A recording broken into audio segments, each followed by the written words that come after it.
ঢাকায় থাকতে একবার আমি এক অভিনব হাইজ্যাকারের কবলে পড়েছি। কঙ্কালসার এক লোক হঠাৎ সামনে এসে পড়ল, জোরে এক থাপ্পড় দিলে মারা যাবে, কিন্তু তার সারা গায়ে গু, উৎকট গন্ধ এবং 2 হাত ভর্তি গু। এ পরিস্থিতিতে পড়লে আপনি কি করতেন?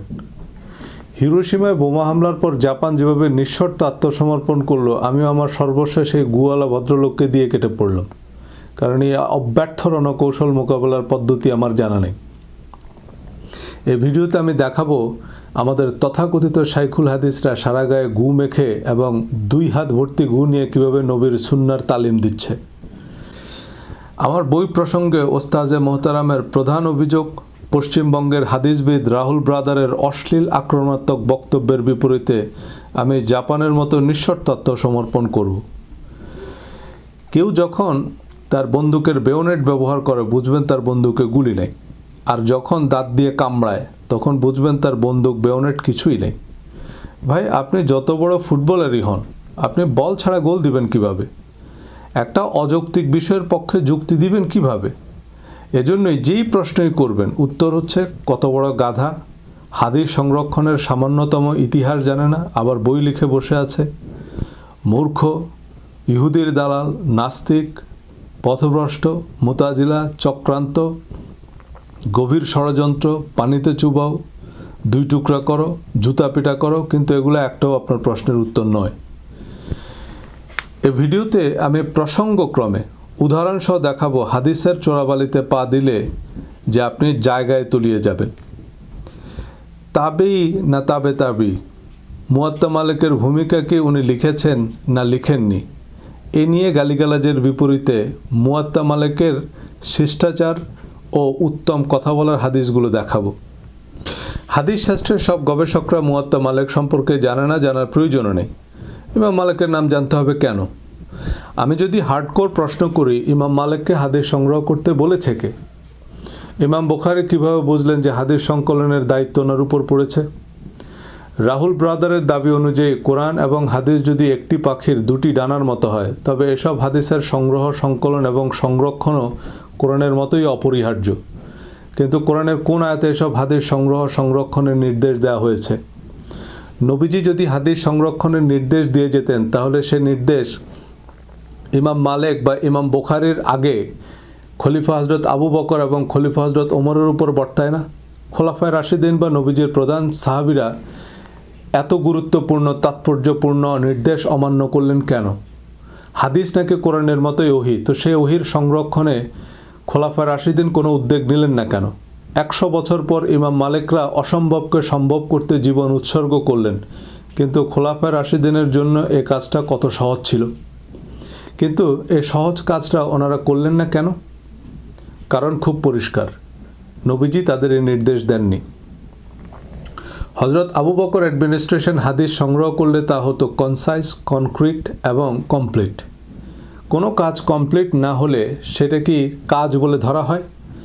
খোলাফায়ে রাশিদিনের সময় হাদিস সংরক্ষণ করা হয়নি বা সংকলন করা হয়নি, এটা শুধু নিশ্চিত নয়, খোলাফায়ে রাশিদিন ইসলামকে সব কথিত হাদিসের দূষণ মুক্ত রাখতে সম্ভাব্য সব ব্যবস্থাই করেছেন। উমাইয়া আব্বাসীয়রা বিরোধী মত দমন, মনগড়া শরিয়া আইন প্রণয়নের জন্য কোরআন বহির্ভূত হাদিস ম্যানুফ্যাকচারিং শুরু করে। ঈসা আলাইসাল্লাম নিশ্চয়ই নিজেকে আল্লাহর পুত্র বলেননি, কিন্তু তার উম্মতরা তাকে খোদা বানিয়েছে। আমাদের নবীর নামে লক্ষ লক্ষ মিথ্যা হাদিস বড় বড় ইমাম শাইখুল হাদিসরাই বানিয়েছে, হিটলার মুসলিনি বানায়নি। দুনিয়ার সবচেয়ে বড় মুহাদ্দিসকে একটা হাদিস দিলে তিনি সেই হাদিসের তারিখ বলতে পারবেন? তারিখ ছাড়া হাদিস এক্সিকিউট করবেন কিভাবে? আপনি সনদ মতন সহি হাদিসের আলোকে যে বিধান দিচ্ছেন, কোরআনের নতুন আয়াত নাজিলের সাথে সাথে সে বিধান বদলে গেছে। যেমন নবীজি সাল্লাল্লাহু আলাইহি সাল্লাম কোনো খাবারকে হারাম বলেছেন, সূত্র মতে হাদিস সহি, কিন্তু পরবর্তীতে কোরআনের আয়াত নাজিল হয়েছে যে আজ আমি তোমাদের জন্য সে খাবারগুলো হালাল করে দিলাম যা ইহুদিদের জন্য হারাম করেছি। এখন হাদিস কত তারিখের আর কোরআনের আয়াত কত তারিখের কীভাবে বের করবেন? হাদিসের জটিল জট খোলা যে অসম্ভব, তা নিয়ে আলোচনা করা যাক। আমি বিভিন্ন প্রমাণপত্র উপস্থাপন করব, তাই বেটার আমি আমার স্ক্রিন শেয়ার করি, আর বিভিন্ন আলেম ওলামাদের পাল্টাপাল্টি যুক্তিতর্ক উপস্থাপন করব, তাই মাঝে মাঝে আলোচনা একটু গরম হয়ে যাবে। ইমাম মালিক নিয়ে বৃত্তাকার বিতর্ক। এই বিতর্ককে বৃত্তাকার বলছি এজন্য যে আপনি যেখান থেকে বিতর্কটা শুরু করবেন আপনার সারা জীবন বিতর্ক শেষে আপনি দেখবেন যে আপনি একই জায়গায় আছেন। আমরা এই উদ্দেশ্যহীন, এই ফলাফলহীন এবং অন্তহীন যে বিতর্ক, তাতেই মূলত আমাদের গুরুত্বপূর্ণ সময় নষ্ট করি, যে কারণে কাজের কাজ আমাদের করা হয় না। আমার রিলিজিয়াস মাইন্ডসেট ভিডিও সিরিজ এবং রিলিজিয়াস মাইন্ডসেট বইয়ের মূল বক্তব্য হচ্ছে যে আপনারা কোরআন পড়ুন, বুঝে পড়ুন এবং কোরআন বহির্ভূত যত হাদিস, ফেকা, ইতিহাস, ফাজায়েলে আমল, উপন্যাস সব কিছু কোরআনের মানদণ্ডে যাচাই করে নেবেন, কারণ এসবের সত্যতা আমাদের পক্ষে নিশ্চিত হওয়া সম্ভব নয়। মুয়াত্তা ইমাম মালিকের ভূমিকা, অর্থাৎ ইমাম মালিক তার কিতাবের ভূমিকা লিখেছেন কি লিখেননি, বা ইমাম মালিক তাবি ছিলেন না তাবেই ছিলেন, এ নিয়ে আমরা জীবনভর বিতর্ক করতে পারবো।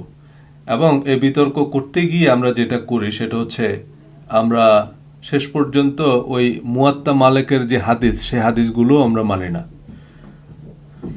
সো গুরুত্বপূর্ণ বিষয়ের চেয়ে গুরুত্বহীন বিষয়কে আমরা বেশি গুরুত্ব দিচ্ছি।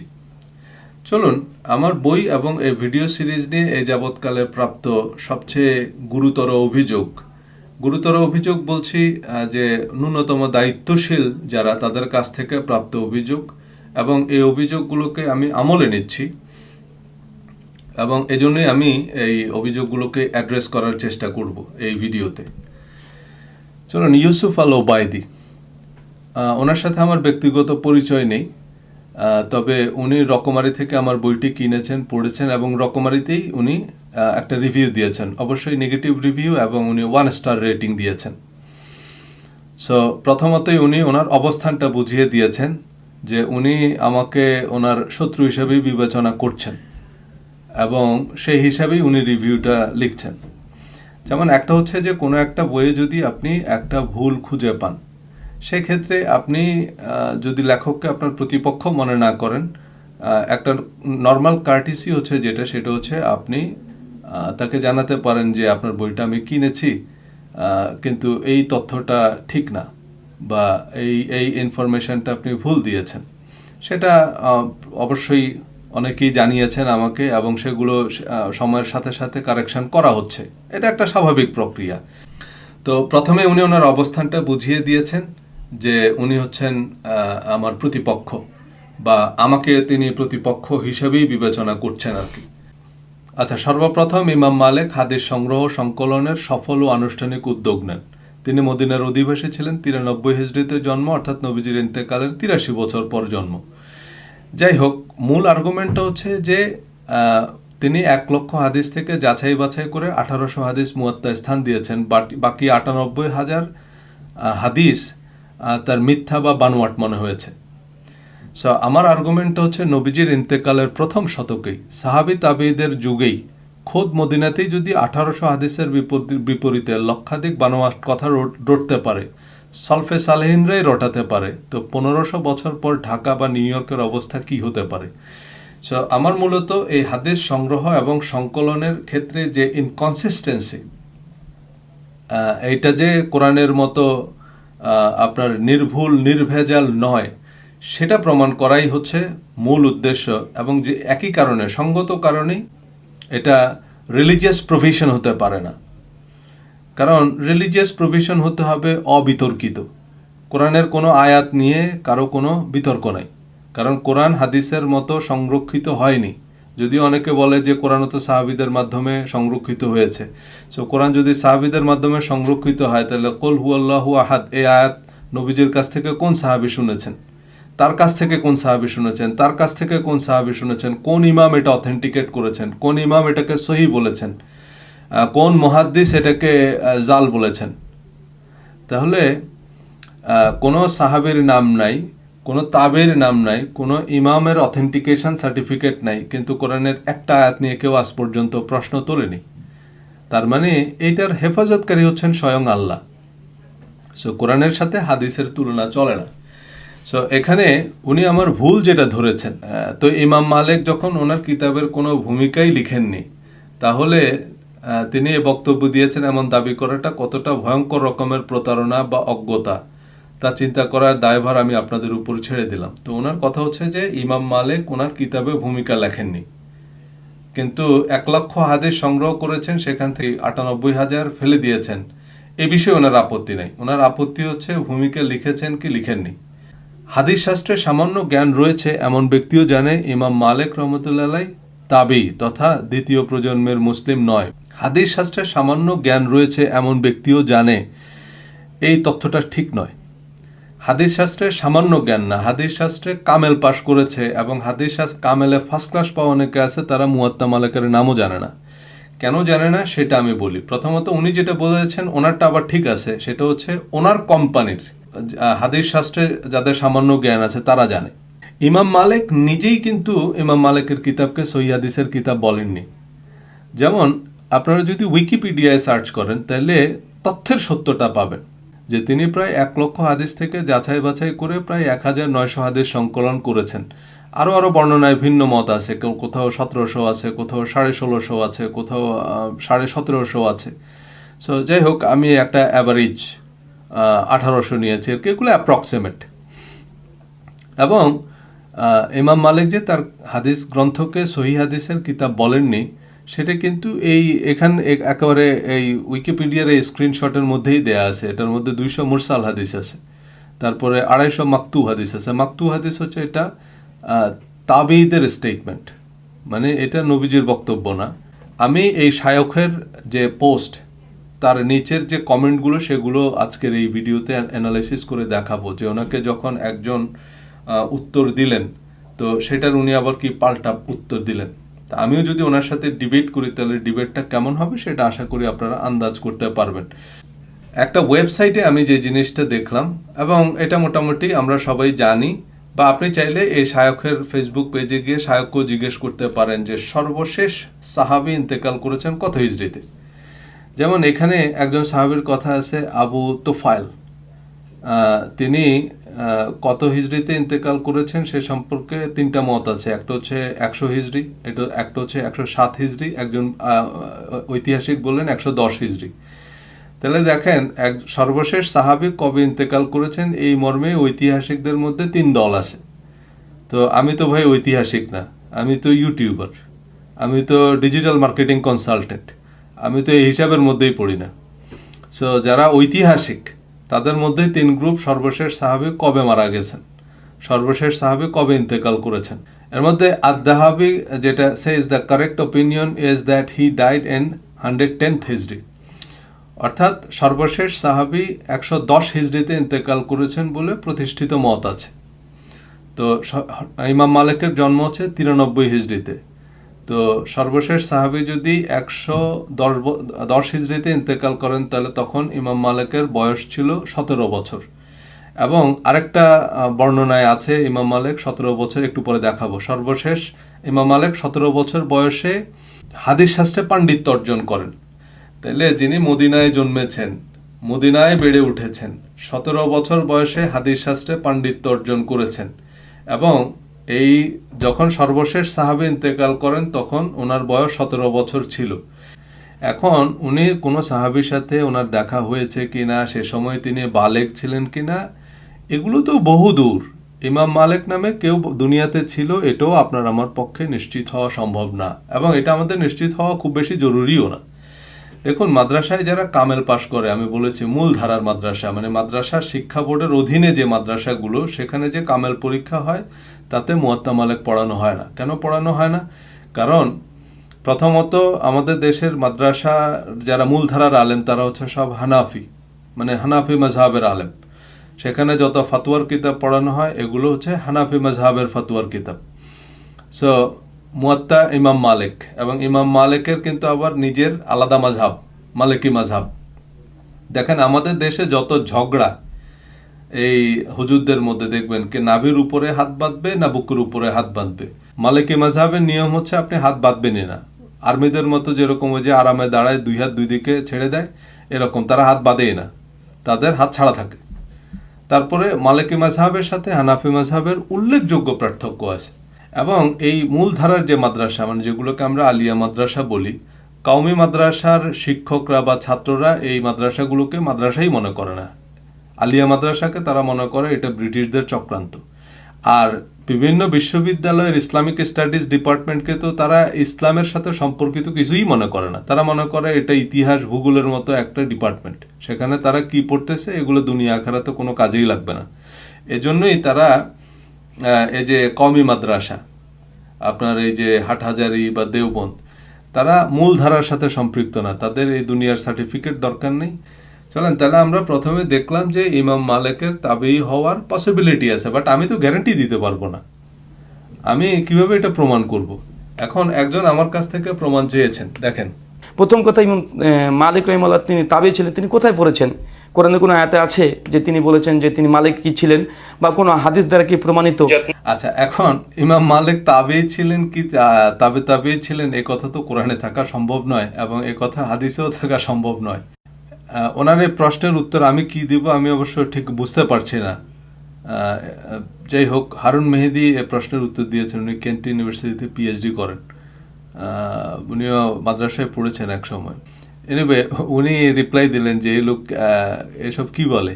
তিনি বলছেন ইমাম মালিক যে তাবেঈ ছিলেন এই তথ্য কি কোরআনে বা হাদিসে আছে? মানে কি তাবেঈ সম্পর্কে তথ্য কোরআন হাদিসে থাকা কি সম্ভব?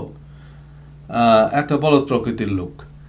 এখন একটা বিষয় হচ্ছে সেটা হচ্ছে আপনার প্রশ্ন দিয়ে বোঝা যাবে যে আপনার আসলে জ্ঞানের লেভেলটা কি।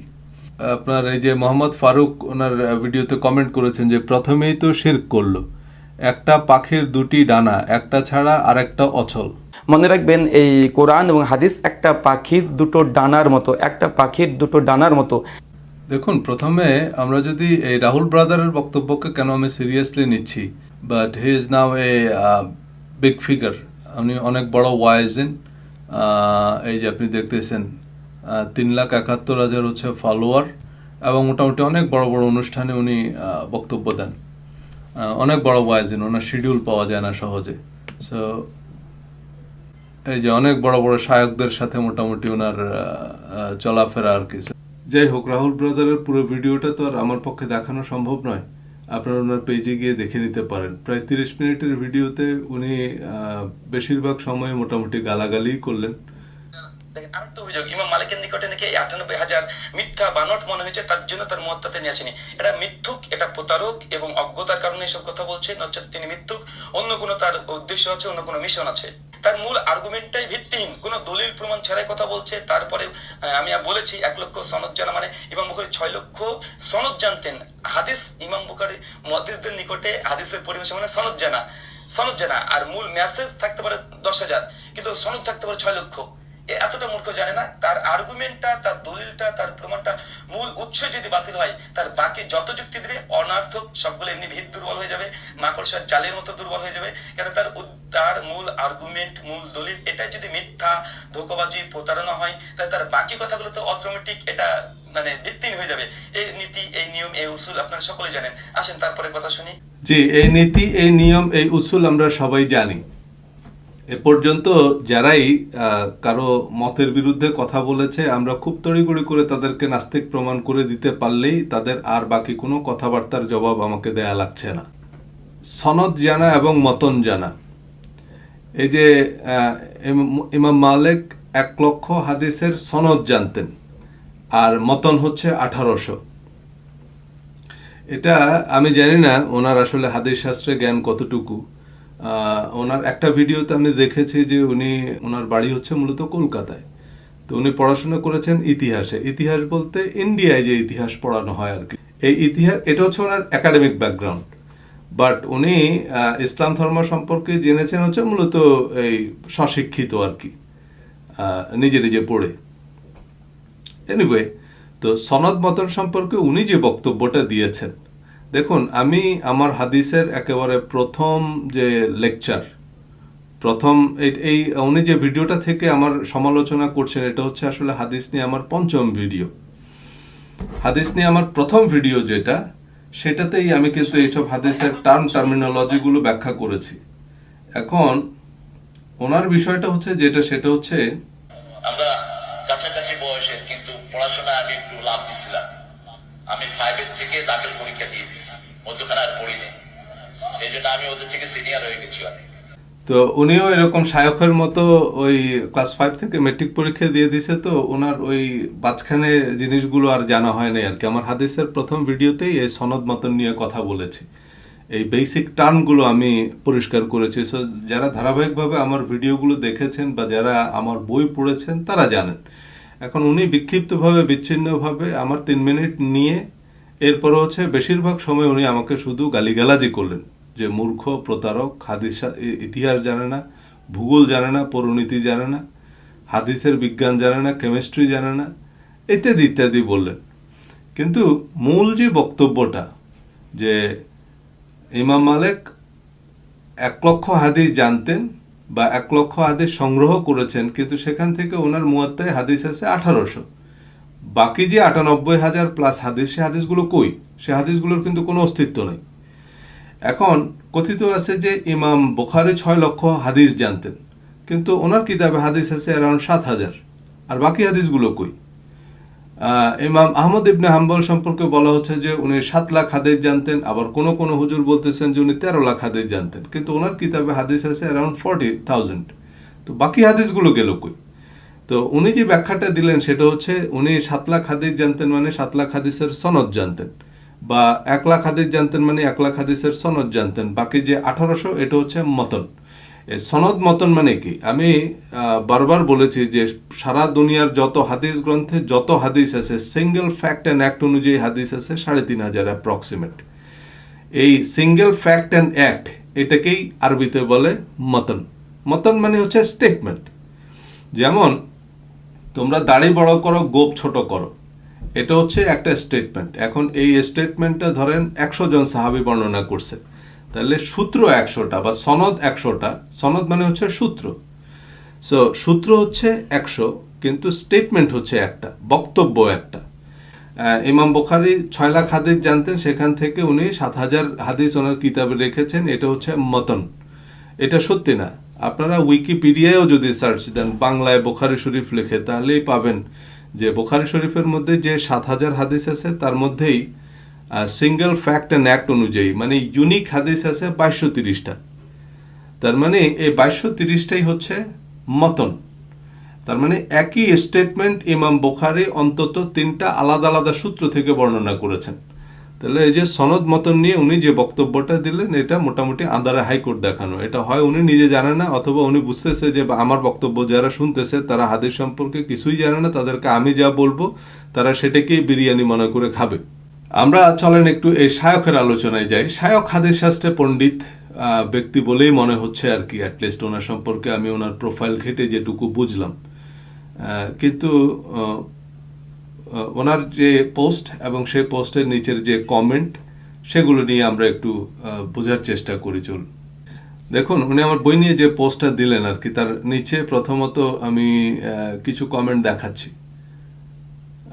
একজন লিখলেন, হুজুর পর্যালোচনা অব্যাহত রাখুন, সজল রোশন আর মুফাসসিল ইসলাম মারাত্মক ফিতনা ছড়াচ্ছে, এদেরকে দৃঢ়ভাবে মোকাবেলা করতে হবে। আচ্ছা ওস্তাজ, এই ব্যাপারগুলো ভিডিও আকারে আনলে মনে হয় আর একটু ভালো হয়। আচ্ছা, মূর্খতার একটা সীমা থাকে, রোশন সেটা অতিক্রম করে দেখিয়েছে। আচ্ছা, এখন ওনাকে আবার একজন কাউন্টার প্রশ্ন করলেন, অরিন্দম অ্যান্ড ফ্রেন্ডস।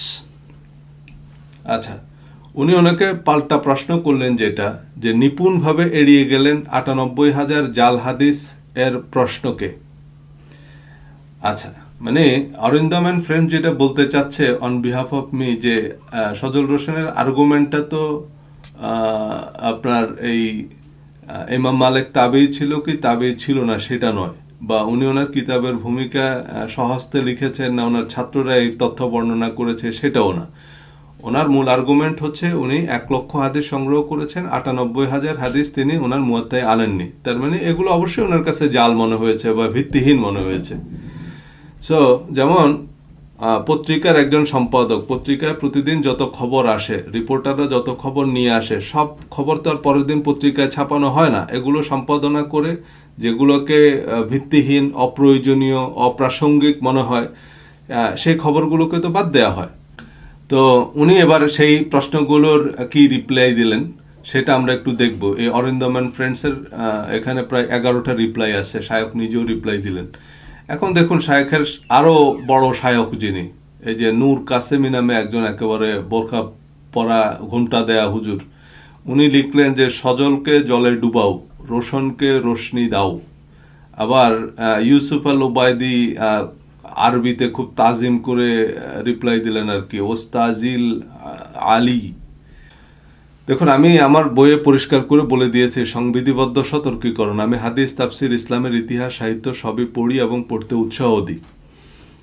নবীজি সাল্লাল্লাহু আলাইহি সাল্লাম এবং প্রধান সাহাবীদের জীবনাচরণের নির্ভুল বিবরণ সহিহ হাদিস অনুসরণ আবশ্যক, কিন্তু তা কোরআনের মূলনীতির সাথে সামঞ্জস্যপূর্ণ হতে হবে। আমার মূল বক্তব্য হচ্ছে হাদিস কোরআনের মূল বক্তব্যের পরিপন্থী হতে পারবে না, এমনটাই হাদিস বিশারদ ইমামগণ বলে গেছেন। কিন্তু সমস্যা হচ্ছে যারা নবীজির নামে জাল হাদিস বানাতে পারে তারা ইমাম আবু হানিফার নামে বা ইমাম বুখারীর নামে মিথ্যাচার করতে পারে না, এটা তো অবিশ্বাস্য। তারা দেখা যাচ্ছে যে কোরআনের পরিপন্থী হাদিস তৈরি করে সেটাকে আপনার ইমাম আবু হানিফার নামে চালিয়ে দিচ্ছে, সেটাকে আবার নিজেদের মতো করে ব্যাখ্যা করতেছে, সেটার আবার তাফসির তৈরি করতেছে, করে সেটার আবার অর্থ পরিবর্তন করে দিচ্ছে, সেটার টেক্সট পরিবর্তন করে দিচ্ছে। আমি পরবর্তী ভিডিওগুলোতে দেখাবো যে বড় বড় শায়খরা এই হাদিসে উল্লেখ আছে এমন হাদিস নিয়েও জালিয়াতি করতেছে, যেটা মানে ধরেন আপনার সামনে আমার বিদায় হজের ভাষণের নিয়ে যে জালিয়াতি, সেটা নিয়ে একটা ভিডিও আছে, আমার বইতেও একটা চ্যাপ্টারও আছে সেটা নিয়ে।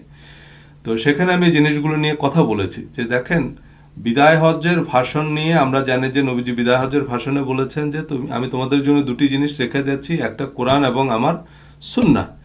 কিন্তু এমন বর্ণনা সিয়াসিত্তার কোনো কিতাবে নাই, বরং মুসলিম এবং আবু দাউদ শরীফে আছে যে আমি তোমাদের জন্য একটি জিনিস রেখে যাচ্ছি, এটা আঁকড়ে ধরলে তোমরা কোনোদিন পথভ্রষ্ট হবে না, এবং তা হচ্ছে আল্লাহর কিতাব। তো শায়ক আমার বইয়ের সে চ্যাপ্টারটাও পড়েছেন, কিন্তু সেটার কিন্তু উনি কোনো অ্যান্সার দেননি। কিন্তু আমরা ছোটবেলা থেকে এটাই জেনে আসছি যে বিদায় হজ্জের ভাষণে নবীজি কথা বলেছেন। আর একটা বিপত্তি হচ্ছে সেটা হচ্ছে আমাদের সুন্নিদের হাদিসের কথা বলতেছি, আমি শিয়াদের হাদিসের কথা বলতেছি না। যে সুন্নিদের হাদিসে মানে মুসলিম শরীফে আছে যে গাদিরে খুমের ভাষণে, মানে বিদায় হজ থেকে ফেরার পথে নবীজি গাদিরে খুমে যে ভাষণ দেন, সেখানে তিনি বলেছেন আমি তোমাদের জন্য দুটি জিনিস রেখে যাচ্ছি, এক হচ্ছে কোরআন এবং আমার আহলে বাইত। তাহলে আমরা যদি হাদিস মানি তাহলে আমাদেরকে কোরআনের পাশাপাশি আহলে বাইত মানতে হবে, যেটা বললে আপনাকে বলবে শিয়া। এটা শিয়ারা বিশ্বাস করে, হ্যাঁ, শিয়াদের এটাকে ঈদুল গাদির হিসাবে উদযাপন করে। কিন্তু এই তথ্যটা কিন্তু আমাদের সুন্নিদের যে হাদিস গ্রন্থ মুসলিম শরীফ সেখানেই আছে, এবং তিরমিজি শরীফে সহিহ সনদে বর্ণিত। সেটা হচ্ছে এই আহলে বাইত বলতে চারজনকে স্পেসিফাই করা হয়েছে, নবী পরিবারের সদস্য বলতে চারজনের একেবারে নাম ধরে স্পেসিফাই করা হয়েছে, হজরত আলী, হজরত ফাতেমা এবং হজরত হাসান এবং হজরত হুসাইন রাদিয়াল্লাহু তাআলা আনহুম আজমাইন। এই চারজনকে আহলে বাইত হিসেবে উল্লেখ করা হয়েছে। তো আমরা যদি হাদিস মানিও তাহলে টেকনিক্যালি কিন্তু আমরা এই চারজনের হাদিস ছাড়া অন্য কারো হাদিস নিতে পারি না। হাদিস মানতে গেলেও আমাদের সামনে অনেকগুলো ডিলেমা আছে। তো সেই আলোচনা কিন্তু আপনি আস্তে করে এড়িয়ে গেলেন। আপনি আলোচনাটা নিয়ে গেলেন কোথায়, ইমাম মালিক তাবেঈ ছিল কি তাবেঈ ছিল না। কারণ কোনোভাবে আমি যদি আপনাকে ফলসিফাই করতে পারি, আপনি একটা মিথ্যা বলেছেন এটা প্রমাণ করে দিতে পারলে আপনার যে ভ্যালিড আর্গুমেন্ট সেগুলো তার আমার যাওয়া লাগতেছে না।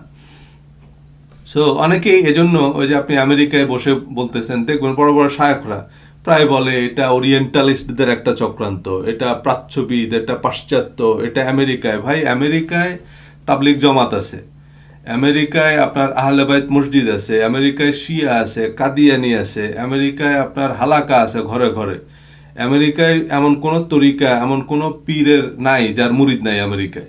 মাঝভান্ডারি তরিকার মুরিদও আছে আমেরিকায়।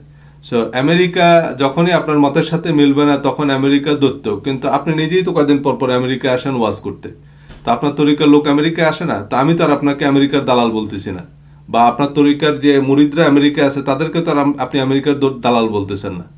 এখানেও রফুল ইয়াদান করতেছে লোকজন, এখানে রফুল ইয়াদানে ওলাদের আলাদা মসজিদ আছে, তো কই তাদেরকে তো আমেরিকার দালাল বলতেছেন না। হাদিস নিয়ে আপনার অনেকগুলো চ্যাপ্টার আছে, যে বিদায় হজের ভাষণ নিয়ে বহুল প্রচলিত মিথ্যাচার। সো এখানে কিন্তু আমি একদম হাদিসের রেফারেন্স দিয়ে বলেছি, কিন্তু এগুলো নিয়ে আপনার শায়ক কোনো মন্তব্য করেননি। তো এই যে হাদিস সংকলনের যে তুগলকি কাণ্ড, এটা অনেক লম্বা একটা চ্যাপ্টার, সেখানে এই যে তার সংকলিত মুয়াত্তা মালিকের ভূমিকায়। সো এখানে মূল আর্গুমেন্টটা হচ্ছে সেটা হচ্ছে যে দেখুন, ইমাম বুখারী এবং ইমাম মুসলিমের মধ্যেও কিন্তু উল্লেখযোগ্য মত পার্থক্য আছে, অথচ দুজন একই সময়ের দুজন ইমাম মুসলিম ইমাম বুখারীর ছাত্র ছিলেন। 1,00,000 হাদিস থেকে 98,000 হাদিস কিন্তু বাতিল করে দিয়েছেন, কিন্তু আবার ওনার ছাত্র মুসনাদ আহমদ ইবনে হাম্বলে প্রকাশনী ভেদে হাদিস আছে 27,000 থেকে 40,000। এখানে দেখেন আরো একটা ডিলেমা, এই যে প্রকাশনী ভেদে হাদিস 27,000 থেকে 40,000, এটা ওই যে মুয়াত্তা মালিক ও হাদিস সংখ্যা দেখবেন কোথাও 1700 আবার কোথাও 1900। বুখারী শরীফের মধ্যে হাদিস দেখবেন 7,000 থেকে 9,000। এটা কেন? আবার এই যে আপনার আহমদ ইবনে হাম্বলে 27,000 থেকে 40,000 কেন? যেমন ধরেন একজন কৃষক, উনি জানে যে 300 রকমের ধান আছে, কিন্তু আমরা তো মনে করি সব ধানই এক। চাল হয়, ধান থেকে চাল হয়, চাল থেকে ভাত হয়, ভাত খাই শেষ। কিন্তু একটা কৃষক জানে যে 300 রকমের ধান হয়। এরকম আপনি যদি ধর্মের ভিতরে ঢুকেন তাহলে আপনি দেখবেন যে এত এত সেকশন আছে এবং প্রতিটা সেকশনের আলাদা প্রকাশনী। যেমন ধরেন আমি একটা উদাহরণ দিই, দেওয়ানবাগীর আলাদা প্রকাশনী আছে, অথবা এমন কিছু প্রকাশনী আছে যারা দেওয়ানবাগীর বই প্রকাশ করে, বা কাদিয়ানীদের নিজস্ব প্রকাশনী আছে, জামাত ইসলামের নিজস্ব প্রকাশনী আছে, বা এমন কিছু প্রকাশক আছে তারা শুধু জামাত ইসলামের বই প্রকাশ করে, তারা শুধু হেফাজত ইসলামের বই প্রকাশ করে, বা তারা মাঝভান্ডারী তরিকার বই প্রকাশ করে। তারাও বুখারী শরীফ ছাপায়, তারাও মুসলিম শরীফ ছাপায়। এখন সেখানে ওই দেওয়ানবাগী যে হাদিসগুলো দাগ দিয়ে দিবে, এই হাদিসগুলো তারা বাদ দিয়ে দিবে। দেওয়ানবাগী বলল যে এখান থেকে 200 হাদিস বাদ। কেন? এটা উনি স্বপ্নযোগে ইমাম বুখারী ওনাকে জানাইছে এই হাদিসগুলো আসলে বুখারী শরীফের অংশ না, এগুলো জালিয়াত চক্র পরবর্তীতে যোগ করছে। সো ওই ওনার প্রকাশক এই হাদিসগুলো বাদ দিয়ে দিবে এবং ওনার মুরিদরা ওই প্রকাশনীর বই কিনবে, এবং উনি হয়তো 50টা হাদিস যোগ করে দিল, এবং ওনার মুরিদরা ওই প্রকাশনীর আপনার বুখারী শরীফই কিনবে। ঠিক কাদিয়ানীদের বুখারী শরীফ আলাদা, সে কাদিয়ানীরা তাদের প্রকাশনীর বুখারী শরীফই কিনবে। তারা আপনার ওই ইসলামিক ফাউন্ডেশনের যে বুখারী শরীফ সেটাকে তারা বিকৃত মনে করে। এরকম ওই আহলে হাদিসদের বুখারী শরীফ আলাদা। এরকম সবাই নিজেদের মতো করে হাদিস কাটছাট করে নিয়েছে। এজন্য প্রকাশনী ভেদে হাদিসের সংখ্যায় গড়মিল আছে। আপনার আলিয়া মাদ্রাসায় যে বুখারী শরীফ পড়ায়, আবার কওমি মাদ্রাসায় যে বুখারী শরীফ পড়ায়, তাতেও হাদিসে গন্ডগোল, গড়মিল আছে। সো এটা এটা এটা একটা মানে আমি কি বলবো, এটা শুধু চোরাবালি বললে কম বলা হবে। এটা এক মহাসমুদ্র। আপনি এর মধ্যে যদি একবার পা দেন, আপনি এর কোনো কুলকিনারা খুঁজে পাবেন না। শেষ পর্যন্ত আপনাকে ওই হুজুর যাহা বলে তাহাই চোখ বন্ধ করে মানতে হবে। এনিওয়ে, ফিকাহ নিয়ে আমার একটা চ্যাপ্টার আছে। যেমন আপনার এই যে রাহুল ব্রাদার প্রশ্ন করলেন যে আমি হাদিস এবং ফিকার পার্থক্য বুঝি না, যে ইমাম আবু হানিফা এবং ইমাম শাফির আপনার ইমাম আবু হানিফা এবং ইমাম মালিকের মধ্যে যে মত পার্থক্য সেটা হাদিস নিয়ে নয়, সেটা ফিকহ নিয়ে। তো এটার কারণটা কি সেটা বলি। এই রাহুল ব্রাদার হচ্ছে মূলত আহলে হাদিস আন্দোলনের উনি একজন সিপাহ সালার। এখন ওনাদের বিষয়টা হচ্ছে কি, ওনারা আক্ষরিক অর্থে মানে কার্যত আপনার এই যে আহলে হাদিস, তাই না? যেমন ধরেন এই তারা আহলে কোরআন বলে যে এরা শুধু কোরআন মানে হাদিস মানে না। তো আমি যদি এটাকে এভাবে ইন্টারপ্রেট করি, ওনারা আহলে হাদিস মানে ওনারা হাদিস মানে কোরআন মানে না, এবং কার্যত তাদের যে আপনারা দেখবেন সব কিছুতেই তারা হাদিস থেকে রেফারেন্স দেয়, তারা হাদিসই পড়ে। কোরআন যখন প্রয়োজন পড়ে আর কি, হাদিসের সাথে মিললে তারা কোরআন থেকে রেফারেন্স নেয়, আদারওয়াইজ নেয় না। সো আমি যে কথা বলতেছি যে আপনি কোরআনের সাথে মিললে আমি শুধু হাদিসকে অ্যাকসেপ্ট করব। কোরআনের সাথে কোরআনের পরিপন্থী যদি হয়, কোরআনের মূলনীতির সাথে যদি সাংঘর্ষিক হয়, তাহলে সেটা হাদিস হতে পারে না। তো তাদের ব্যাপারটা আবার তারা হাদিসটাকেই মূল ধরে, কিন্তু যদি হাদিসের সাথে মিলে তাহলে তারা কোরআনের স্টেটমেন্ট নেয়। আবার তারা আপনার ফিকহ মানে বিভিন্ন মাযহাবের ইমামদের মতামত বা আপনার স্কলারদের মতামতকে তারা অ্যাকসেপ্ট করে না। এই জন্য মাযহাব মানাকে তারা বেদাত বলে। তো উনি যেটা বললেন যে ইমাম মালিক এবং ইমাম আবু হানিফার মধ্যে মত পার্থক্য হচ্ছে ফিকহ নিয়ে। তো ফিকহ কি? ফিকহ তো বেসিক্যালি ওনারা তো হাদিসের ভিত্তিতেই এই সিদ্ধান্তগুলো দিয়েছেন। যেমন ধরেন ইমাম আবু হানিফার নিয়ম হচ্ছে নাভির নিচে হাত বাঁধতে হবে নামাজে। এখন এর কারণ হচ্ছে ইমাম আবু হানিফা এই নাভির নিচে হাত বাঁধার হাদিসকে সহিহ বলছে। মালিকি মাযহাবে হাত বাঁধার নিয়মই নাই। তার মানে কি, ইমাম মালিক নাভির নিচে হাত বাঁধার হাদিসটাকে সহিহ মনে করেননি, তিনি মনে করেছেন এই হাদিসটা সহিহ না। হাদিস নিয়ে তো গন্ডগোল, হাদিসের ভিত্তিতেই তো এই ইখতিলাফ। তো তো উনি বেসিক্যালি ফিকাটা যেহেতু উনি মানবেন না, এ কারণে উনি ফিকাটাকে আলাদা করে সেটাকে বাতিল করে দিলেন। হাদিস পরস্পর বিরোধী হাদিস আছে, সেসব নিয়ে তো আমরা অনেক আলোচনা করেছি, আমার বইতে আমি রেফারেন্স দিয়েছি, আমার ভিডিওতে আমি সেগুলো নিয়ে কথা বলেছি। দেখুন, আমার বইয়ের 212 পৃষ্ঠায় আমি একটি হাদিস উল্লেখ করেছি। হযরত আবু হুরায়রা রাদিয়াল্লাহু তাআলা আনহু হতে বর্ণিত, রাসূলুল্লাহ সাল্লাল্লাহু আলাইহি সাল্লাম বলেছেন, মুনাফিকের চিহ্ন হলো 3টি: কথা বললে মিথ্যা বলে, ওয়াদা করলে তা খেলাপ করে, আমানতের খেয়ানত করে, যদিও সে রোজা রাখে এবং নামাজ পড়ে। অপর হাদিসে 4টি বৈশিষ্ট্য উল্লেখ করা হয়েছে, চতুর্থটি হলো ঝগড়া করলে গালিগালাজ করে। তাহলে ঝগড়ায় গালিগালাজ করা এটা মুনাফিকের 4টা বৈশিষ্ট্যের মধ্যে একটা বৈশিষ্ট্য। মানে কেউ যদি ঝগড়ার সময় গালিগালাজ করে, অশ্লীল অশোভন কথাবার্তা বলে, তাহলে সে 25% মুনাফিক অ্যাটলিস্ট। এবং এই যে বললেন যে এই হাদিস বুখারী শরীফেই আছে 4 বার। তাহলে রাহুল ব্রাদার যে কথা বললেন যে সনদ মতন আপনাকে যে হাইকোর্ট দেখালো একটু আগে, এরকম 4 বার আছে বুখারী শরীফে। তার মানে সেম স্টেটমেন্ট, কিন্তু সূত্র 4টা। তাহলে একই হাদিস একাধিক সূত্রে কিন্তু একাধিকবার বর্ণিত। আমার বইয়ে একটা চ্যাপ্টার আছে, নবীর সুন্নাহ কি বলার কথা বলছি। এই চ্যাপ্টারে আমি মুয়াত্তা মালিকের কিছু হাদিস উল্লেখ করেছি। এই যে মুয়াত্তা মালিক, book number 47, chapter 2, hadith number 9. The messenger of Allah sallallahu alaihi wasallam said, every deen has an innate character and the character of Islam is modesty. যে প্রতিটা ধর্মের একটা সহজাত বৈশিষ্ট্য আছে এবং ইসলাম ধর্মের বৈশিষ্ট্য হচ্ছে মডেস্টি, বিনয়, ভদ্রতা, শিষ্টাচার। তার মানে বিনয়, ভদ্রতা, শিষ্টাচার যার মধ্যে নাই, সে ইসলাম ধর্মের অন্তর্ভুক্তই নয়। এর পরের হাদিস মুয়াত্তা মালিকেরই, book number 47, book of anger, chapter 2, hadith number 10. The messenger of Allah said, modesty is part of iman. বিনয়, ভদ্রতা ইমানের অংশ। তো এই কথাগুলো এজন্য বলে দিলাম যে দেখেন, ইমাম মালিকের ভূমিকা নিয়ে, এবং ইমাম মালিক তাবিঈ ছিলেন বা তাবিঈ ছিলেন না, এই নিয়ে আপনি অশ্লীল, অকথ্য, অশালীন ভাষায় কথা বললেন, এবং সেটা বলতে গিয়ে আপনি মুমিনের তালিকা থেকেই কিন্তু বাদ পড়লেন। কারণ বিনয়, ভদ্রতা, শিষ্টাচার এটা ইমানের অংশ, এবং এটা মুয়াত্তা মালিকেরই হাদিস। তাহলে মুয়াত্তা মালিকের ভূমিকার চেয়ে কিন্তু আপনি মুয়াত্তা মালিকের হাদিসগুলো পড়েন, সেগুলো আমল করেন। আমরা হচ্ছে যে হাদিস মোতাবেক আরেকজনকে কাফের ফতোয়া দেয়া যাবে, তার শিরোচ্ছেদ করা যাবে, যুদ্ধ বাদিয়ে দেয়া যাবে, সেই হাদিসগুলো মানার জন্যই কিন্তু হাদিসের পক্ষে এত লড়াই করতেছি। তখন বলতেছি হাদিস ছাড়া নামাজ পড়বেন কিভাবে। এগুলো হচ্ছে হাদিসের বিজ্ঞাপন, যে হ্যাঁ আপনার ইন্টারনেট তো লাগবে, ইন্টারনেটের সুবিধা। কিন্তু আমি কথা বলতেছি সাইবার ক্রাইম নিয়ে, যে ইন্টারনেট অবশ্যই লাগবে, বিদেশি কোম্পানি অবশ্যই ব্যবসা করবে বাংলাদেশে, কিন্তু বিদেশি কোম্পানি যদি ইস্ট ইন্ডিয়া কোম্পানির মতো আমার দেশ দখল করে ফেলে, তখন তো সেই ইস্ট ইন্ডিয়া কোম্পানির বিরুদ্ধে আমার যুদ্ধ করা লাগবে। সো হাদিস নিয়ে কথা বলতেছি যে যখন এই যে জালিয়াত চক্র নবীজির নামে জাল হাদিস বানিয়ে, মিথ্যা হাদিস বানিয়ে তাদের উদ্দেশ্য হাসিলের চেষ্টা করতেছে, যখন মানুষকে বোকা বানিয়ে, মানুষকে হাইকোর্ট দেখিয়ে তারা ধর্মের নামে আপনার নৈরাজ্য সৃষ্টি করতেছে, সো সেই জালিয়াত চক্রের বিরুদ্ধে আমি কথা বলতেছি, সেই জালিয়াত চক্রের হাদিসগুলোর বিরুদ্ধে কথা বলতেছি। নবীজির অনেক আপনার হাদিসে, আমি হাদিস নিয়েও কিন্তু ভিডিও বানাবো, আমি দেখাবো যে জালিয়াত চক্র হাদিস মানে না। এই জালিয়াত চক্র যে হাদিস বিরোধী, তারা যে হাদিসের নামে হাদিসের বিরোধিতা করতেছে, সেই জিনিসগুলো কিন্তু আমি দেখেন সূরা বাকারার 83 নম্বর আয়াত, সূরা বাকারার 83 নম্বর আয়াতের এই অংশটুকু একজন আমাকে পাঠিয়েছেন, আমার বইতে আমি উল্লেখ করেছি যে তোমরা আল্লাহ ছাড়া কারো ইবাদত করবে না, সদাচরণ করো পিতামাতা, আত্মীয় স্বজন, ইয়াতিম মিসকিনের সাথে, আর মানুষকে উত্তম কথা বলো, সালাত কায়েম করো এবং জাকাত প্রদান করো।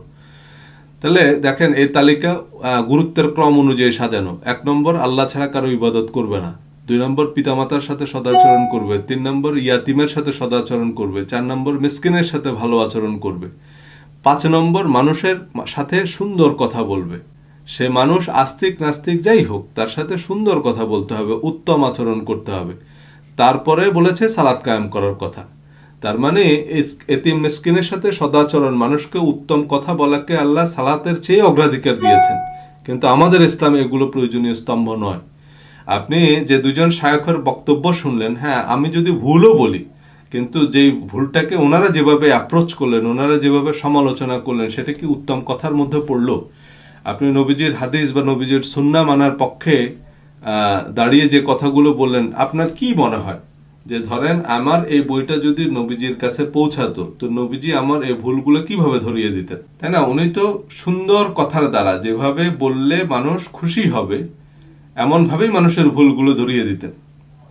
তা আমি যদি বলি যে আমি নবীর সুন্নাহ অনুসরণ করতেছি, কিন্তু আমি কথায় কথায় গালিগালাজ করতেছি, অশ্লীল অশ্রাব্য ভাষায় সমালোচনা করতেছি, তো এটা কোন নবীর সুন্নাহ? ইমাম মালিক সংক্রান্ত, মানে ইমাম মালিক যদি তাবেই না হয়ে তাবেইও হয়, ইমাম মালিক যদি ওনার কিতাবের ভূমিকা নাও লিখে, আচ্ছা, তারপরেও এই তথ্যটুকু আপনার কোনো শায়ক যদি ভুল করতেন, তাহলে আপনি কি ওনার রকমারিতে গিয়ে 1 স্টার দিয়ে এই রিভিউটা লিখতেন, নাকি ওনাকে বলতেন যে শায়ক এই তথ্যটা মনে হয় ঠিক না? মানে যদি নিজের পীর হতো তাহলে সেটাকে বিরিয়ানি বলতেন না গু বলতেন?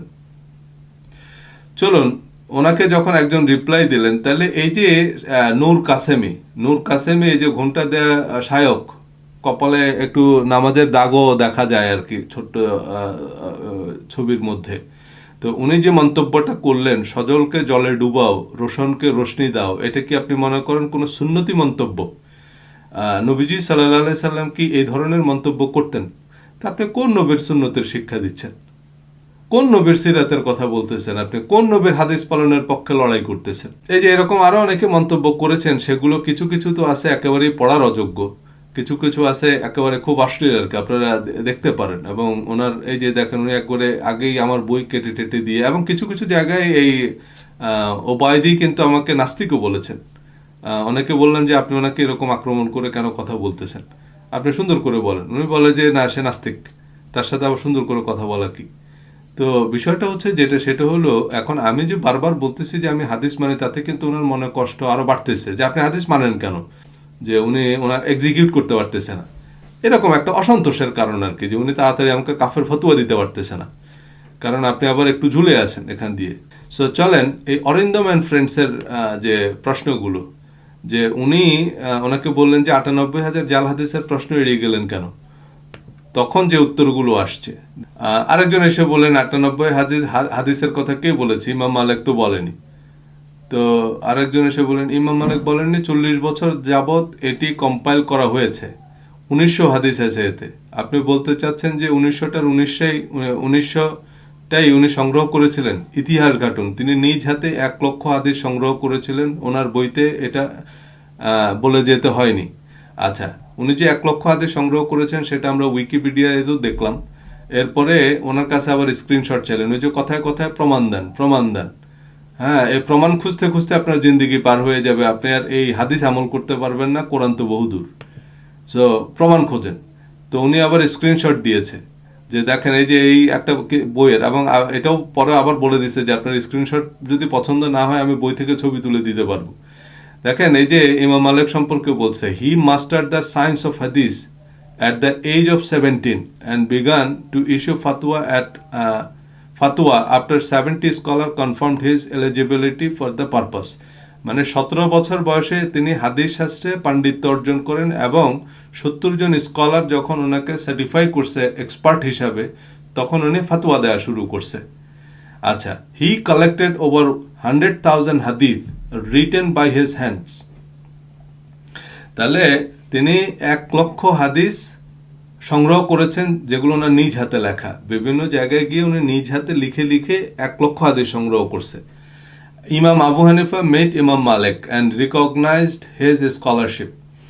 এখন দেখুন, ইমাম আবু হানিফার সাথে কিন্তু ইমাম মালিকের দেখা হয়েছে। এখন ইমাম আবু হানিফা কিন্তু তাবেঈ। সো ইমাম আবু হানিফা এবং ইমাম মালিক একই প্রজন্মের ছিলেন, এটা বলার অপেক্ষা রাখে না। দেখুন, এই স্ক্রিনশট দেওয়ার পরে আপনার এই যে উনি আরো কতগুলো স্ক্রিনশট দিয়েছে, আপনারা ওনার ওইখানে গিয়ে দেখতে পারেন। বাকি ৯৮,০০০ জাল ছিল বলেই সেগুলো তার হাদিস গ্রন্থে যুক্ত হয়নি। উনি আবার লিখে দিয়েছেন যে স্ক্রিনশট বিশ্বাস না হলে বই থেকেও ছবি তুলে দিতে পারি। আচ্ছা, এখন এরপরে দেখেন উনি কি বলতেছে। জি, সেটাই বলছি, তবে ইমাম মালিকের বক্তব্য চাচ্ছি, অন্য কারো নয়। এখন ইমাম মালিকের কতক্ষণ পর উনি হয়তো ভিডিও ফুটেজ চাইবে, যে না আপনি যে বই থেকে দিতেছেন এটা তো ইমাম মালিকের বক্তব্য না, ইমাম মালিকের সরাসরি ভিডিও ফুটেজ দিতে হবে। এর কিছুক্ষণ পরে হয়তো বলবে যে না, ওনাকে ফেসবুক লাইভে এসে বলতে হবে, কারণ এই ভিডিও এডিট করা যায়। এনিওয়ে এরপরে বলবে যে লাইভ ও বিভিন্ন রকমের সফটওয়্যার দিয়ে করা যায়, ইমাম মালিককে সরাসরি ধরে নিয়ে আসতে হবে, ডিএনএ টেস্ট করতে হবে এটা আসলে ইমাম মালিক কিনা। সো দেখেন এরপরে ইউসুফ ওবায়দি যেটা ব্যাখ্যা দিলেন সেটা হলো যে প্রথমত আপনার দাবির সমসাময়িক বইয়ে এ কথা পাওয়া যায় যে ইমাম মালিক 1 লক্ষ হাদিস সংগ্রহ করেছেন। এ বিষয়ে কয়েকটি কথা বলছি। প্রথম কথা হলো লেখক সমসাময়িক ব্যক্তি বা বইয়ের কথা বলেননি, বলেছেন ইমাম মালিকের বক্তব্য। তিনি মুয়াত্তায় ভূমিকায় তা বলেছেন, তাই বক্তব্যটি তাকে ইমাম মালিকের বক্তব্য রূপে তার ভূমিকা থেকেই দেখাতে হবে, সমসাময়িক কিতাব থেকে নয়। মানে আপনি তথ্য দিলেন সেই তথ্যটা সঠিক, কিন্তু সেটা বড় কথা না। আপনি বলেছেন এটা ইমাম মালিক বলেছে এবং আমাকে এটা প্রমাণ করতে হবে এটা ইমাম মালিকই বলছে, এটা সমসাময়িক কোনো কিতাব থেকে দিলে হবে না। এখন আমি তো ভাই ইমাম মুয়াত্তা মালিক একটা নিজেও ছাপাইতে পারি, আমি যদি এখন প্রকাশক হই আমি নিজে তো মুয়াত্তা মালিক একটা ওটার ভূমিকা সহ ছাপাই নিতে পারি। তো এটা কেমন কথা হলো ভাই? মুয়াত্তা মালিক এগুলো আজকে আমরা যাকে নিয়ে তর্ক করতেছি এগুলো কিন্তু আজ থেকে 1400 বছর আগের লেখা একটা বই, আগের একজন লেখক, আগের একজন সংকলকের কথা বলতেছি। এরপর আবার বলছে যে তৃতীয়ত পাওয়া গেলেই তো হবে না, দেখতে হবে কিতাবে যার উদ্ধৃতিতে বক্তব্যটি পাওয়া গেছে সেটা প্রমাণিত কিনা, তা কি নিরবিচ্ছিন্ন সূত্রে ইমাম মালিক থেকে প্রমাণিত। চতুর্থত আপনি কি মনে করছেন লেখক 1 লাখের বিষয়টি কোনো বই থেকে নিয়ে? আমি জানি না, আমি বিষয়টি গোড়া থেকেই জানি। ইনশাল্লাহ এই বিষয়টির উপরে স্বতন্ত্র পোস্ট থাকবে। আচ্ছা ঠিক আছে। হ্যাঁ, এরপরে আবার দেখেন উনি আরো কিছু বইয়ের কথা বলেছেন এখানে, এবং সেই যুগে এমনই ছিল। এই যে কিতাবুল আসার, মুয়াত্তা মালিক, মুসান্নাফে আব্দুর রাজ্জাক, মুসান্নাফে ইবনে আবি শাইবা, মুসনাদে আহমদ, জামে সুফওয়ান সাউরি, প্রসিদ্ধ 6 কিতাবের কোনোটি হাদিসের ইমাম মুহাদ্দিসগণ কোনো ভূমিকা লেখেননি। এই যে উনি যে কিতাবগুলোর নাম লিখছেন, এই যে অনেকগুলো কিতাব এখানে মুসনাদ আহমদ এবং মুয়াত্তা মালিক ছাড়া আর বাকি যেগুলোর নাম বলেছেন এগুলো প্রসিদ্ধ কিভাবে? এগুলো উনি কতগুলো মুখস্থ করে রাখছে। আপনি যখনই বলবেন এগুলো নিয়ে প্রশ্ন তুলবেন তখন উনি বলবেন যে আপনি মূর্খ, জাহেল, আপনি হাদিসের ইতিহাস জানেন না, হাদিসের ভূগোল জানেন না, হাদিসের কেমিস্ট্রি জানেন না। এগুলো বলার জন্য এসব আজগুবি হাদিস গ্রন্থের নাম এরা মুখস্থ করে রাখে। আজগুবি আপনার কিছু রাবির নাম মুখস্থ করে রাখে, সেগুলো দিয়ে আপনাকে বিভিন্ন ডিবেটে ধরাশায়ী করে যে হ্যাঁ এরকম 80,000 তাবির নাম, রাবির নাম ওনার মুখস্থ আছে। 80,000 রাবির নাম আপনার মুখস্থ করতে কে বলছে?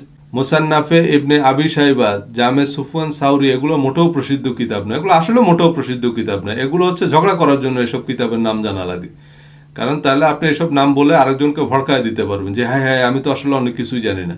তো ভাই আমিও তো আপনাকে এরকম আরো 30টা নাম বলতে পারবো, আপনি এগুলো কোনো কিতাবে হাদিসে মানে কোথাও খুঁজে পাবেন না। সো এরকম আজগুবি কিছু নাম বলে দিলাম, আমি খুব জ্ঞানী মানুষ এগুলো বোঝানোর জন্য। হ্যাঁ, এখন আসেন ওনার প্রোফাইলেই যদি আমরা যাই, দেখবেন কিছু কিছু হাদিস অস্বীকারের বিভিন্ন বিষয়ে উনি কয়েকটা লাইভ টাইপ করলেন। তো এগুলোর জবাব কিন্তু আমার বইতে দেয়া আছে, আপনি ওনার এই আলোচনাগুলো শুনবেন, শুনে এরপর আমার বইটা পড়বেন, দেখবেন এইসব প্রশ্নের উত্তর আমি দিয়ে রেখেছি। এবং আমার ভিডিওগুলো যদি সিরিয়ালি দেখেন, আমার হাদিস নিয়ে 6 পর্বের ভিডিও আছে, সেগুলোর মধ্যে এই প্রশ্নগুলোর উত্তর পাবেন। মানে উনি হাদিসের সপক্ষে কি কি যুক্তি দিতে পারেন সেগুলো সবই অ্যান্সার করা আছে। এই যে দেখুন এখানে শায়খ আব্দুর রাজ্জাকের উপরে যে হামলা, মানে এরা কিন্তু হাদিসপন্থীরাই কিন্তু ওনার উপর হামলা করছে। ওই যে হাদিস কোনটা সহি কোনটা জাল, তাহলে এই যে সেগুলো নিয়ে আমি কথা বলবো পরবর্তীতে, দেখবেন যে আলেমদের মধ্যে কি পরিমাণ ঝগড়াঝাটি এই হাদিস নিয়ে। সো এই কথাগুলো এগুলো তারা যে বলতেছে যে হাদিস নিয়ে কোনো বিবাদ নাই, বিসম্বাদ নাই, এই যে হাদিস সংরক্ষণ ও সংশয়বাদীদের নিয়ে উনি কতগুলো ওয়েবিনার করলেন, এগুলো আপনারা দেখতে পারেন। আমি বলবো যে আপনি সবার কাছ থেকে শুনুন, কারোর সাথে ঝগড়া বিবাদ করার দরকার নাই। জিনিসটা হচ্ছে আমি যে তথ্যগুলো দিলাম, আপনি কোনো একজন মুহাদ্দিসের সাথে কথা বলেন, এই তথ্যগুলোর সত্যতা আপনি নিজে জানার চেষ্টা করেন, কারোর সাথে তর্কে জেতার দরকার নেই। এই পক্ষ ওই পক্ষ কোনো পক্ষই নেওয়ার দরকার নেই আপনার। আপনি গিয়ে কোনো একজন মুহাদ্দিসকে জিজ্ঞেস করেন যে হুজুর হাদিসের সনদ এবং মতনে দুইটার মধ্যে পার্থক্য কি, তাহলে উনি আপনাকে বুঝিয়ে দিবেন। এখন আপনি যদি বলেন যে ভাই একজন নিউ ইয়র্ক আছে, উনি হাদিস মানে না, উনি এরকম বলছে, তখন উনি একটা পক্ষ থেকে সেটার উত্তর দিবে। সেই আপনার পক্ষীয় কোনো উত্তর জানার দরকার নেই, আপনি সত্য জানার চেষ্টা করেন। আপনি ওনাকে গিয়ে জিজ্ঞেস করেন বা গুগল করেন যে হাদিসের সনদ কি মতন কি, এরকম ইউটিউবে যান, সেখানেই আপনি পাবেন যে বড় বড় শায়করাই সেগুলো ব্যাখ্যা করতেছে হাদিসের সনদ কোনটা, হাদিসের মতন কোনটা। তাহলে কিন্তু আপনি বুঝে যাবেন। সো এই যে এটা নিয়ে উনি একটা আলোচনা করছে, শুনেন, সেটাও শুনেন, কোনো সমস্যা নাই। শুনলে আপনার কোনো ক্ষতি হবে না। আপনার যদি বিষয়ে ইন্টারেস্ট থাকে, আপনি হাদিস সম্পর্কে জানেন, মানে হাদিসের জটিলতা, এই হাদিসের জটিলতাগুলো না জানলে যেটা হবে, আপনাকে আরেকজন ঠকাবে। এবং কারণ হাদিসের এই জটিলতা আছে, যেমন দেখেন এখানে একজন আপনার এই যে ওনারই আরেক আর কি যে দরসুল হাদিস, হাদিস অধ্যয়নের সাধারণ নীতিমালা, মাওলানা আব্দুল হাকিম হাফিজাহুল্লাহ। যাই হোক, আলোচনা বেশ লম্বা হয়ে যাচ্ছে। এই শায়খের যে হাদিসের দর্স, এখান থেকেই আপনি জানবেন যে হাদিস শাস্ত্রের অন্তত 100টা আলাদা আলাদা শাখা আছে, এবং এই একটা শাখায় যদি আপনি আপনার সারা জীবন উৎসর্গ করেন, তাও আপনি সেই শাখাটা শেষ করতে পারবেন না। এই কথাটা সত্যি, এটা ইভেন 1000টা শাখাও হতে পারে। শায়খ নিজেই রেফারেন্স দিয়েছেন যে হাদিস শাস্ত্রের এই যে 100টা শাখা, এর মধ্যে একটা হচ্ছে জীবনী শাস্ত্র, সেটাকে বলে আসমাউর রিজাল। যাই হোক, আসমাউর রিজাল মানে হচ্ছে এই যে একটা হাদিস একজন সাহাবী শুনেছেন, তার কাছ থেকে আরেকজন শুনেছেন, তার কাছ থেকে আরেকজন শুনেছেন, তার কাছ থেকে আরেকজন, এভাবে আমাদের কাছ পর্যন্ত আসতে 15 থেকে 20 জনের একটা চেইন অফ নেরেশন। এই প্রত্যেকটা মানুষের পরিচয় এবং তাদের প্রোফাইল আমাদের জানা লাগবে, যে তারা কতখানি বিশ্বস্ত ছিলেন, তারা কে কোন তরিকার ছিলেন, কে কোন মাযহাবের ছিলেন, তারা কতখানি ঈমানদার বা আমানতদার ছিলেন। সো এই মানুষগুলোর নামের একটা তালিকা। শায়খের আলোচনায় আপনারা একটু শুনলেই দেখবেন যে শুধু দামেস্ক অঞ্চলের এই হাদিস বর্ণনাকারীদের জীবনী, সেটাই 80 খণ্ডের। আপনি আপনার সারা জীবন ধরে এই 80 খণ্ড পড়লেন, পড়ে মনে করলেন যে আপনি তো হাদিস শাস্ত্রে প্রভূত জ্ঞান অর্জন করলেন, কিন্তু এরপর ময়দানে এসে আপনি সেই আসমাউর রিজালের প্রথম খণ্ডের প্রথম পৃষ্ঠায় যে সাহাবের নাম, তার নাম নেওয়ার সাথে সাথে 10 জন এসে আপনাকে বলবে উনি মোতাজিলা ছিল, উনি খাড়াজিলা ছিল, উনি আমেরিকার দালাল, উনি রাশিয়ার দালাল ছিলেন। সো আলটিমেটলি আপনি দেখবেন যে এই যে যার নাম আপনি প্রথমেই নিলেন, ওনার মীমাংসাই আপনার হচ্ছে না। আপনি এই সিদ্ধান্তে পৌঁছাতে পারবেন না, কারণ সেই লোক নিয়েই দেখবেন যে 1000 রকমের বিতর্ক আছে। তো সেটা এই বিতর্ক থেকে, যে যারা শাইখুল হাদিস তারা কোন লেভেলের বিতর্ক করে এবং কি ধরনের ইস্যুতে বিতর্ক করে, সেটার কিছু উদাহরণ আশা করি আপনারা এর মধ্যেই পেয়েছেন। যাই হোক, মুয়াত্তা মালিকের ভূমিকা নিয়ে এই যে শায়খকে আরও কিছু প্রশ্ন করেছে কয়েকজন, তো উনি সেসবের উত্তর কী দিলেন। যেমন দেখেন, এই যে ইউসুফ আল উবাইদিকে একজন বললেন, ওস্তাদ আমি কয়েক মাস আগে এই লোকের বিকৃতি, ব্যাখ্যা, ভুল তথ্য, ভ্রাণ মতো দেখে ওকে কাফের বলে ফেলেছিলাম, কিন্তু কাফের বলার পর কিছুটা ভয়ে আছি, কিছু বলুন প্লিজ।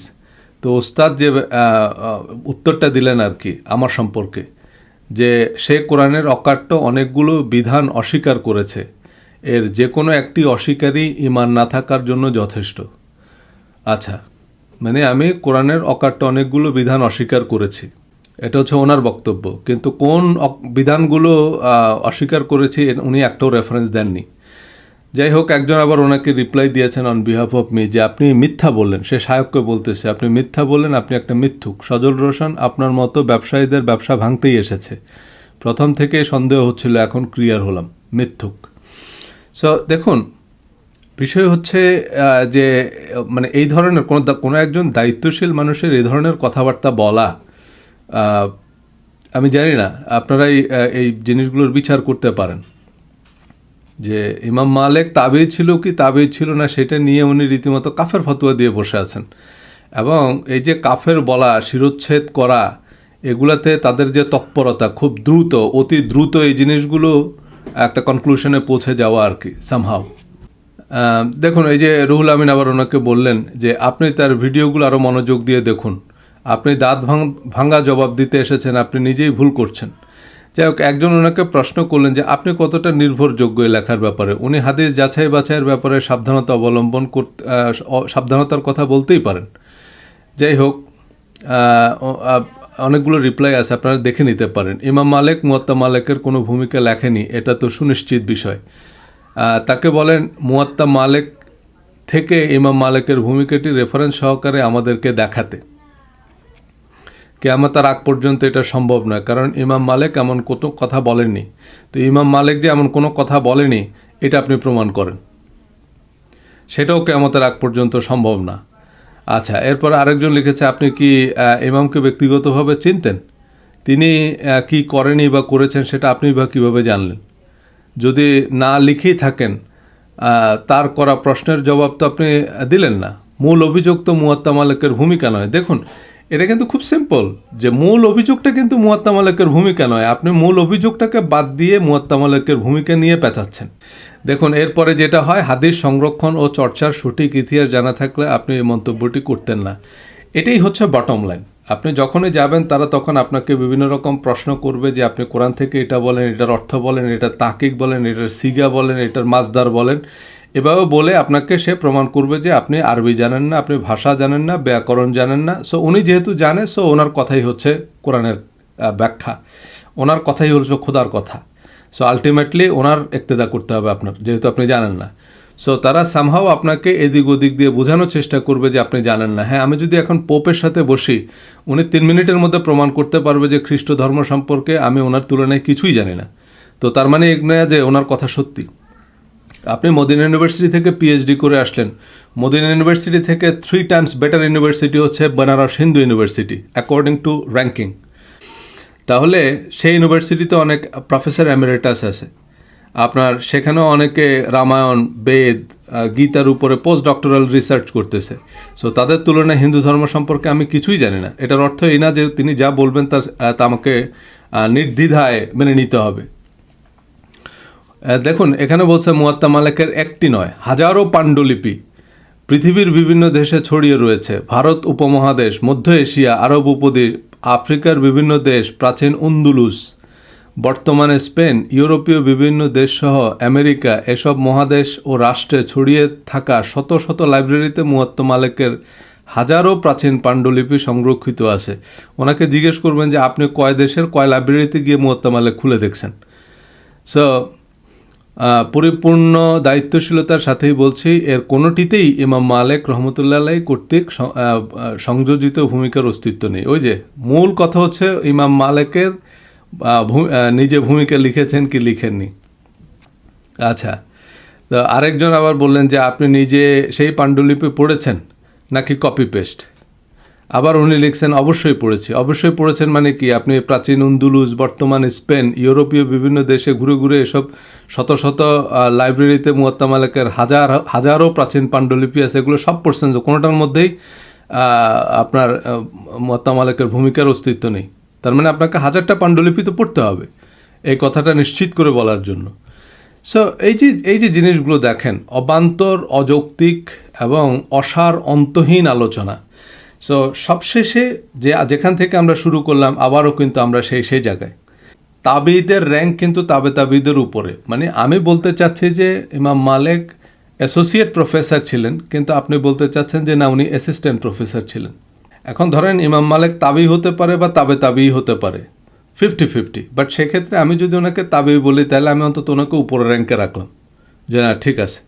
কারণ আমরা ছোটোবেলায় মাদ্রাসায় হুজুরদের কাছ থেকে প্রায় শুনলাম যে একজন তাবির মর্যাদা, একজন তাবি যে ঘোড়ায় চড়ে যুদ্ধ করত, ওই ঘোড়ার পায়ের খুরের নিচে যে ধুলা, তার মর্যাদাও একজন তাবির চেয়েও বেশি। তা আমি চিন্তা করলাম আমি একটু ইমাম মালিককে উপরের মর্যাদাই রাখি।